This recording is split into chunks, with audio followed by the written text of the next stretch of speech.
So I'm a 27-year-old husband and father, and I work full-time, and I still made time to create something that makes me $1,000 a month in profit every single month. And today we're going to kind of get into that, what that is, talk about it, and I'm going to teach you how you can do the same thing. For those of you that don't know me, I'm 27. I have a wife, I have a daughter. I work full-time with the fire department. I have an online business that makes me $1,000 a month profit. For those of you that don't know me, my name is Gage. I'm 27. I work full-time. I have a wife and a daughter. I have a rental property that makes me hundreds of dollars per month, and I have an online business, which we'll talk about today, that makes me $1,000 a month profit. So what do? I sell books, actually. It's something that you don't hear about very often on YouTube from dudes. You know, most dudes are talking about drop shipping, affiliate marketing, whatever. No, I sell a book. My wife and I wrote a book, and we sell it on Amazon. And I'll kind of break down how we did that, how it's totally achievable for you to do the same thing, and how simple it really is. So it started about 2.5 years ago, I want to say. My wife and I were actually reading through different Bible study books, and just kind of going through them. You know, we were making different comments about things like, man, I wish this kind of broke this down in this way, or I wish this had this type of thing in it for us to for it to include whatever. And we were just kind of going back and forth, just saying these things, and I kind of popped the joke like, dude, we would write such a better version of this. And after doing a few different Bible studies and just kind of saying those same things, and it kind of turned into a real thing. Like I kind of looked at my wife and was like, she was my girlfriend at the time, but I was like, should we actually make one? Like, how fun would that be if we made our own Bible study? You know, we're both into our faith. We're both, still nurturing and developing our relationship with Jesus and stuff. And we were just kind of like, hey, that'd be kind of cool. I'm not going to lie. And so it kind of just became a real thing slowly, over the course of I'd say probably 4 or 5 months. And then we finished up this one book, and we were like, I looked at her and I was like, you want to start on our own? For real? And she was like, yeah, let's do it. And dude, literally we popped out our laptops right there, and we were kind of like, okay, let's get to it. What do we do here? And, started with breaking down, we took sections from other Bible study books that we liked and we were kind of into and just thought were kind of necessary for our mission. So, if you don't know, our book is called Growing in Grace Bible Study for Couples. It's what it is. It's what it says it is. It's a Bible study specifically geared towards couples, because that's what we are. We're a couple, and we kind of wanted to target other people. We knew kind of what worked from the Bible studies we'd done. We knew it wasn't really working, and so we just kind of made our own version that we thought was kind of took all the good things from the Bible studies that we did and smashed it into one single Bible study. So we took those different parts, those different chapters that we liked, the different areas and topics that it talked about that we liked, and we put it all into a Google Doc. Here's what we want the different things to be. Here's how many pages we think it should be. And here's how many different Bible verses to break down, depending on what needed to fill those pages. Next thing you know, we spent the next year, going into those different topics, looking up those Bible verses, finding different resources that really help break them down and what they mean and what people can take away from them. Wrote our own breakdowns for those Bible verses, wrote questions for couples to kind of discussion. We wrote discussion questions for couples to, read out loud and talk. And it was really meant to open up a conversation between them. And then we also had an area for notes and stuff. And that was basically the whole book. It was kind of just a fun little side project. It took us a year, which I know sounds like a long time, but we never worked on it like it was a full-time thing, or we weren't expecting it to be a business or anything like that. We just kind of knew that God put it on our hearts to do something like that. And so I was I remember always telling her honey, I know that this will be something that not only makes us money, but I know that God will take care of us through this book. I know He will. Just because it was put on our hearts. And, when God puts something on your heart, He wants you to do your best to achieve it. And He will make sure it's carried out. So anyways, I was saying a year sounds like a long time, but we weren't treating it like it was a job. We were maybe once every couple of weeks going to a coffee shop and just working on it for an hour or two type of thing. And it was just fun. It was a fun little coffee date, Bible study. We were in the process of doing it, we were studying our Bibles, we were studying the Word of God, and we were learning so much.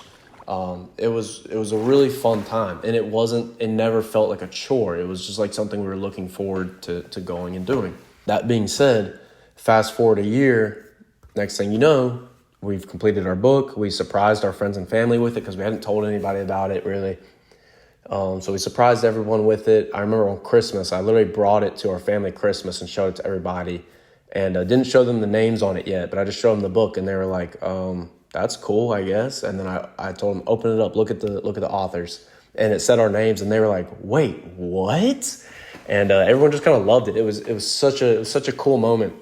And that was 2024. That was 2024 Christmas. Dang, that was a long time ago.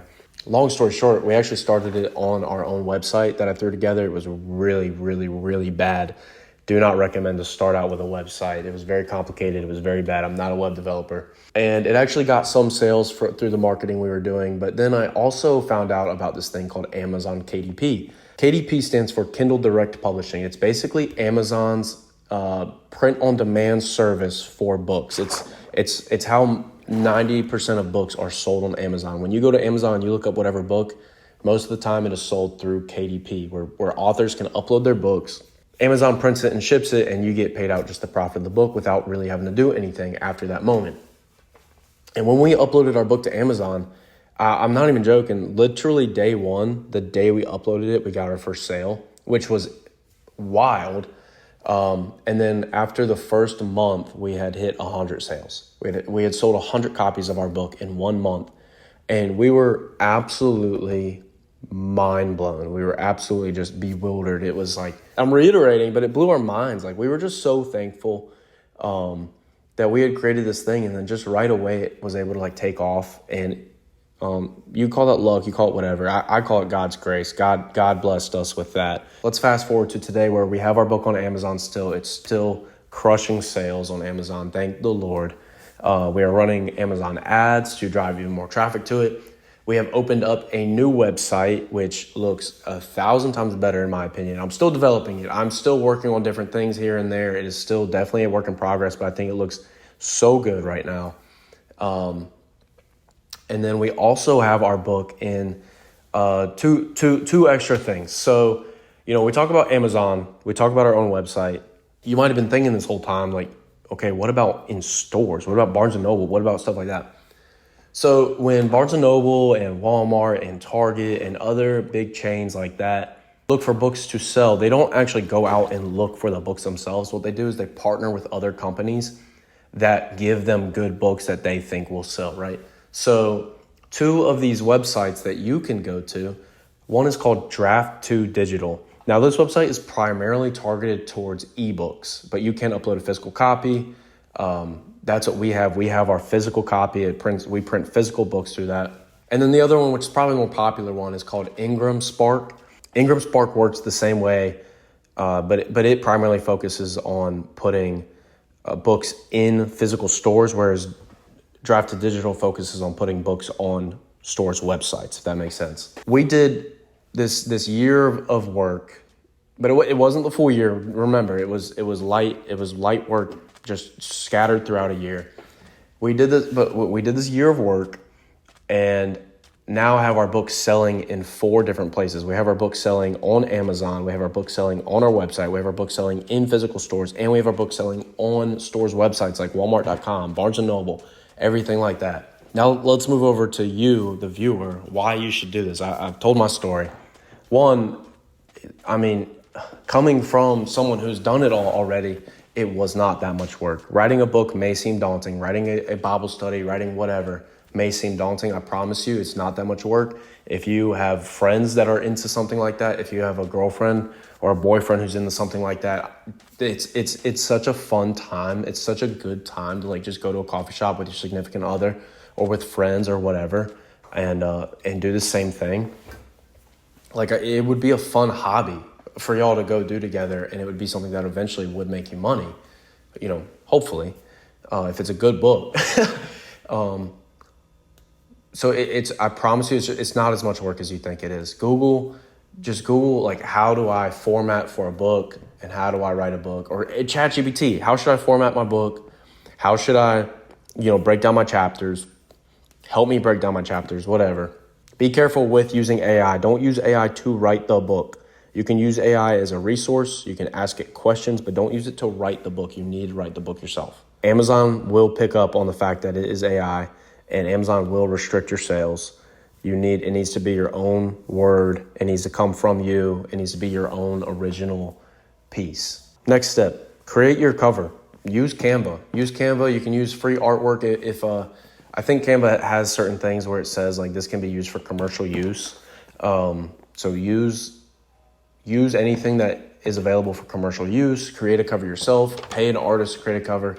Do not AI generate a cover. Again, Amazon and other websites will detect that is AI generated. They will restrict your sales.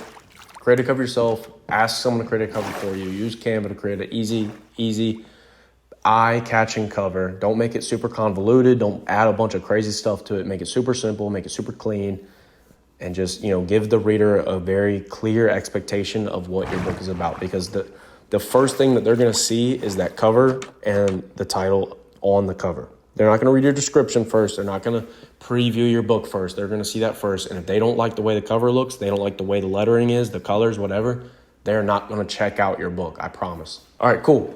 Book's written. Cover is done and looks good. Now what we do, we go to Amazon KDP, we create an account, and we upload our book. Easy peasy. If you want to stop there, you can. You literally can. And then Amazon will sit there and organically push your book out. It's like Etsy. You don't have to drive traffic to your product page. It's people are already looking for it. So when people are looking for books in the niche that you wrote your book in, yours will come up somewhere. And after you get it on Amazon, a very important thing, try to get reviews. Put in your description, ask people like, please kindly leave a review. There's different websites like Book Reverb, and I think it's called Book Bounty is the other one. And you can actually pay people to review your book. Some people do like they'll trade reviews in like Facebook and stuff. I wouldn't recommend that. That's against Amazon's terms of service. But Book Reverb and Book Bounty, they're within terms of service. You're paying for that. You're paying somebody to review, but they're also actually getting the book. They're actually purchasing the book and reading it. So it's still a legitimate review.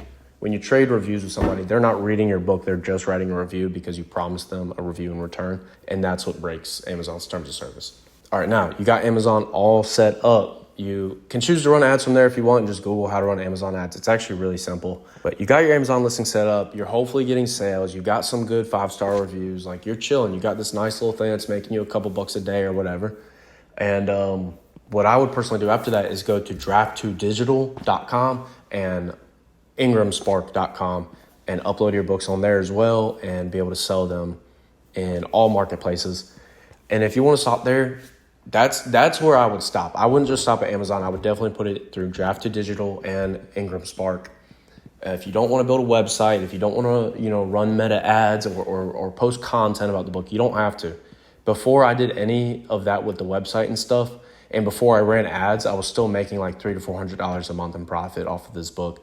Ads is what brought it up to $1,000 in profit. So, and that's just right now. We're still working on ads. We're still working on, working through the kinks. It's only been a year and it's only been a year and a half. So I'm still learning, but I'm been blessed to be, I've been blessed with a position of the book selling well this whole time. At least better compared to most authors. A lot of authors don't make a lot of sales. And it's because they don't know the things like this. They don't have a good cover. Their book isn't in a niche that most people enjoy. Their book isn't something that just people actually want to read. If you create something with your heart and soul and you really make sure you do your best to make it a good book, then people will pick up on it. I think that's it. I don't have scripts for these things, so that was just kind of off the dome. If I rambled, I'm sorry. If you have any questions, please leave them in the comments. Thank you for watching. I appreciate you always. God bless you. Jesus loves you. I love you. Peace.